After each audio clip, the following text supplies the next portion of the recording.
and welcome. I'm Joshua Barnes and you're watching The World Report. Let's first take a look at some of the top headlines. Donald Trump has confirmed that a meeting is being arranged between himself and Russian President Vladimir Putin. While the exact timeline remains unclear, Trump emphasised the need to end the Russia-Ukraine war, calling it a bloody mess.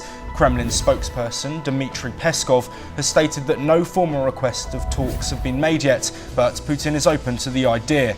Trump has long promised to seek peace in Ukraine, though he has not put forward specific proposals. Meanwhile, Ukrainian President Vladimir Zelensky has suggested that Trump's leadership could help bring an end to the war. Trump's stance on NATO and military aid to Ukraine continues to raise questions as he prepares to take office. We're also joined by Dr. Sergei Dvoryanov, Director of Communication on the BCMF BRICS Culture Media Forum. Thank you for joining us, Sergei. Looking at this from a Russian perspective, how do you think Putin will want to move forward with this war? His aim, of course, was to take Ukraine in a shorter amount of time. There is acknowledgement that the war has taken longer than expected. Ukraine haven't fallen, but is this potentially a sign of weakness from Vladimir Putin, or do you think this is potentially a way in which he can move forward with his new aims, which are to control the areas, as Alex mentioned, which are currently under Russian occupation? Thank you for this question. Good evening.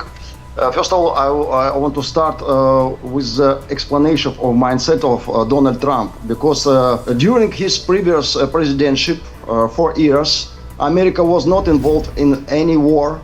Even he started to remove this military from Afghanistan. He's peacemaker inside his heart, deeply. That is his mindset. And regarding the weakness of Vladimir Putin, I cannot tell this. I think that Vladimir, our national leader, is the most strongest and most dedicated to his nation political leader. And regarding the conversation, dialogue with Donald Trump, of course, it can be very open, and it's actually needable not only for the Russia and America and Ukraine, it's needable for all the planet.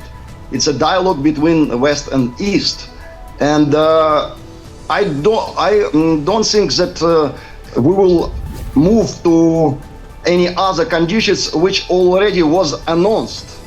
Most important conditions of the dialogue and peacemaking dialogue in Ukraine, first of all, is Russian land which already joined to Russia. It's according to the Russian constitution, of our constitution. It was actually choice and will of the nations. They will join. Second most important, it's about Nazism. We start this spec operation because according to definition, official definition, is not a war. We not start this war.